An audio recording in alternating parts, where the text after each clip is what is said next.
University మంచి భవిష్యత్తు కోసం తెలుగు విద్యార్థులు ఇష్టపడే యూనివర్సిటీ. కాల్ 9059052378 9059052379.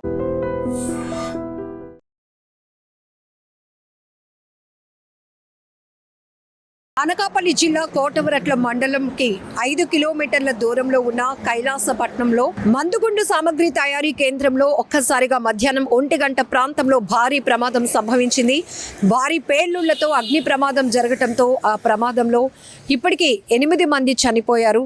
చాలా బాధాకరమైనటువంటి ఘటన. ఒక్కసారిగా అధికార యంత్రాంగం కూడా ఉలికి పడిందని చెప్పొచ్చు.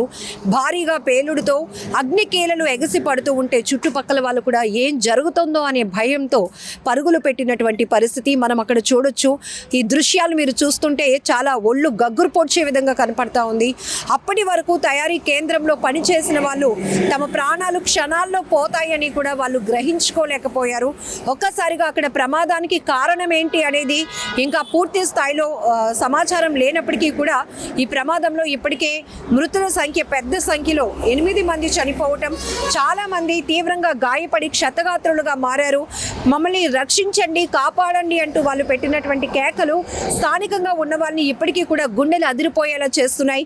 అధికార యంత్రాంగమే కాదు, సో ముందుగా ప్రమాదం జరిగినటువంటి సమాచారం తెలుసుకునే వెంటనే అగ్నిమాపక దళాలు, పోలీసులు కూడా ఘటనా స్థలికి చేరుకున్నారు. ఇమీడియట్గా అక్కడ మంటలను అదుపు చేసే ప్రయత్నం చేయడంతో చాలా మంది తీవ్రమైనటువంటి గాయాలతో, మంటల్లో కాలిపోయినటువంటి గాయాలతో మమ్మల్ని రక్షించండి, కాపాడండి, నొప్పి తట్టుకోలేకపోతున్నామంటూ వాళ్ళు చేసినటువంటి కేకలు విని వాళ్ళని రెస్క్యూ చేసి స్థానికంగా ఉన్నటువంటి హాస్పిటల్స్కి తరలించారు. ఇప్పుడు కేజీహెచ్లో కూడా మెరుగైన ట్రీట్మెంట్ కోసం వాళ్ళందరినీ కూడా కేజీహెచ్కు కూడా తరలించడం జరుగుతోంది. అలాగనే ప్రభుత్వం కూడా ఈ ఘటనపై విచారం వ్యక్తం చేస్తూనే మృతుల కుటుంబాలకు 15 లక్షల రూపాయలు నష్టపరిహారం కింద ఎక్స్గ్రేషియా కూడా ఇప్పటికే ప్రకటించడం జరిగింది. ఘటన తెలియగానే ఇమీడియట్గా హోంమంత్రి కూడా సంఘటనా స్థలానికి చేరుకొని అక్కడ పేలుడు జరిగినటువంటి ప్రమాద స్థలిని చూసి ఆమె కూడా ఒక రకంగా ఆందోళనకు గురయ్యారు. ఈ స్థాయి ప్రమాదం జరగడంతో అది కూడా ఆదివారం. ఈరోజు చాలా వరకు కొన్ని పరిశ్రమలు సెలవే ఉంటాయి. అలాంటిది ఇక్కడ ఈ పరిశ్రమకు సంబంధించి ప్రతిరోజు 15 మంది వరకు పనిచేస్తూ ఉంటారని తెలుస్తోంది. ప్రస్తుతం ప్రమాదంలో అయితే మాత్రం మొదట 6 చనిపోయారు. ఆ తర్వాత మృతుల సంఖ్య ఇంకా పెరిగే అవకాశం ఉందని అందరూ ఊహించినట్టుగానే మరో 2 కూడా ప్రాణాలు కోల్పోయారు. ప్రస్తుతానికి ఈ కోటవరట్ల మండలం కైలాసపట్నంలో జరిగినటువంటి మందుగుండు సామగ్రి తయారీ కేంద్రంలో జరిగిన ప్రమాదంలో 8 మంది తమ విలువైన ప్రాణాలు కోల్పోయారు. ఒక్కసారి మనం మృతుల వివరాలు కూడా చూద్దాం. ప్రమాదంలో ఎవరైతే చనిపోయారో వాళ్ళ వివరాలు చూస్తే గనక కైలాసపట్నంకి ఎక్కడైతే ప్రమాదం జరిగిందో అదే గ్రామానికి చెందినటువంటి సంగం రాజు 40 సంవత్సరాల వ్యక్తి చనిపోయారు. అలాగే 40 ఏళ్ళు ఉన్నటువంటి దాడి రామలక్ష్మి రాజంపేటకు చెందిన ఆమె తన ప్రాణాలు కోల్పోయింది. పురం పాప అని 40 సంవత్సరాలు ఆమె కూడా చనిపోయారు. గుంపెర వేణుబాబు 35 ఇయర్స్, అలాగే 65 ఏళ్ల సేనాపతి బాబురావు, 60 ఏళ్ల అప్పికొండ పల్లయ్య, 35 సంవత్సరాల దేవర నిర్మల, అలాగే భీమిలి నుంచి మహేష్ కూడా తమ ప్రాణాలు అయితే కోల్పోవడం జరిగింది. ఘటనలో మరొక వైపు క్షతగాత్రులు ఎవరైతే ఉన్నారో తీవ్రంగా గాయపడిన వారిని హుటాహుటిన స్థానికంగా హాస్పిటల్కి తరలించారు. ఇంకా మెరుగైన బెటర్ ట్రీట్మెంట్ కోసం వాళ్ళు ఇమీడియట్గా విశాఖ కేజీహెచ్కు కూడా తరలించడం జరిగింది. ప్రస్తుతానికైతే జల్లూరి నాగరాజు, ఆయన వయసు 50 సంవత్సరాలు, 41 సంవత్సరాల వేలంగి సంతోషి, అలాగే సియోదుల గోవిందు 45 ఇయర్స్, 19 సంవత్సరాల వేలంగి సారోని, అలాగే ఈ ప్రమాదం ఏదైతే జరిగిందో ఆ తయారీ కేంద్రానికి సంబంధించినటువంటి ఓనర్, ఆయన 45 సంవత్సరాలు ఉంటాయి ఆయనకి, ఆయన మడగల జానకిరామ్, వీళ్ళంతా కూడా క్షతగాత్రులు తీవ్రంగా గాయపడ్డారు. ప్రస్తుతం వీళ్ళని కేజీహెచ్కు తరలించి అక్కడ మెరుగైనటువంటి చికిత్స అందించడం జరుగుతోంది. పూర్తిగా వీళ్ళు కోలుకోవాలని కూడా మనం కూడా భగవంతుడిని ప్రార్థిద్దాం. ఇక్కడ మనం చూడొచ్చు అనకాపల్లి జిల్లా కోటవరట్ల మండలం నుంచి 5 కిలోమీటర్ల దూరంలో ఉన్నటువంటి కైలాసపట్నంలో ఈ తయారీ కేంద్రం ఉంది. లైసెన్స్డ్గా అయితే మనకి తెలుస్తూ ఉంది. అయితే ఎప్పుడూ కూడా ఇక్కడ యాక్టివిటీ జరుగుతూనే ఉంటుంది. తారా జువల్తో పాటు ఇతర మందుగుండు సామగ్రి కూడా ఇక్కడ ఇక్కడ తయారు చేస్తూ ఉంటారు. ప్రతిరోజు ఒక 15 మంది కార్మికులు ఇక్కడ పనిచేస్తూ ఉంటారని తెలుస్తోంది.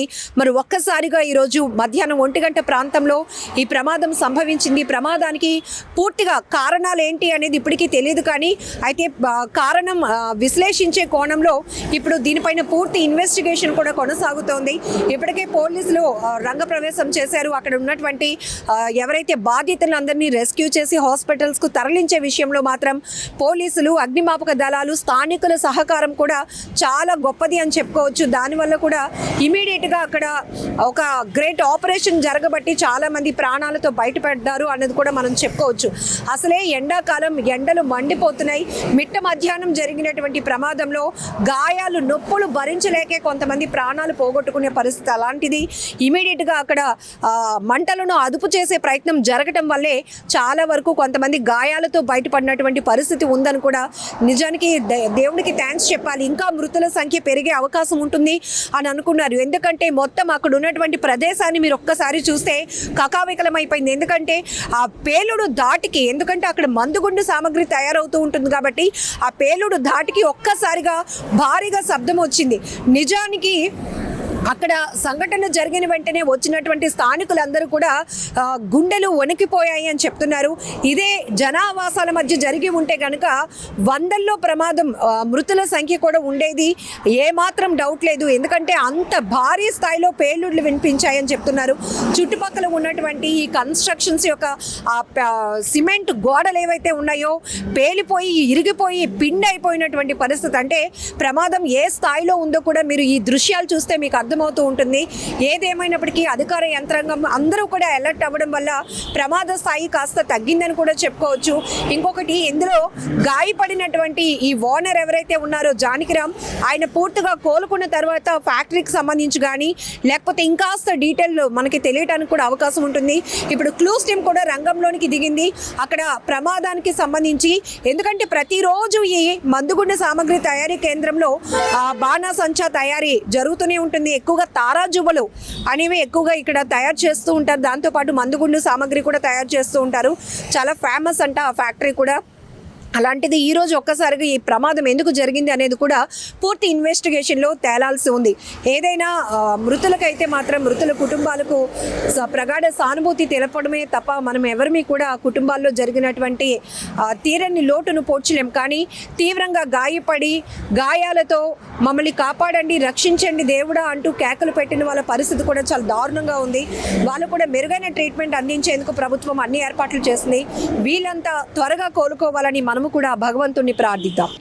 ఇక్కడ మందుగుండు సామాన్ తయారు చేసేటువంటి కంపెనీలో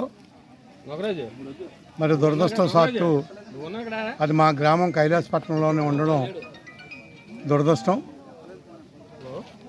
చాలామంది మరణించినట్టు ఇంకా పూర్తిగా సమాచారాలు మాకు అందలేదు.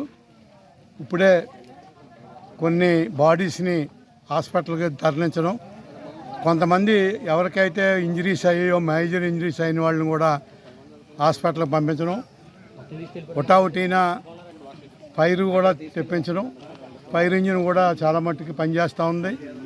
ఏదేమైనప్పటికీ ఇలాంటి సంఘటన జరగడం మాకు, మా గ్రామానికి కూడా చాలా దురదృష్టకరమైనటువంటి విషయంగా భావిస్తున్నాం.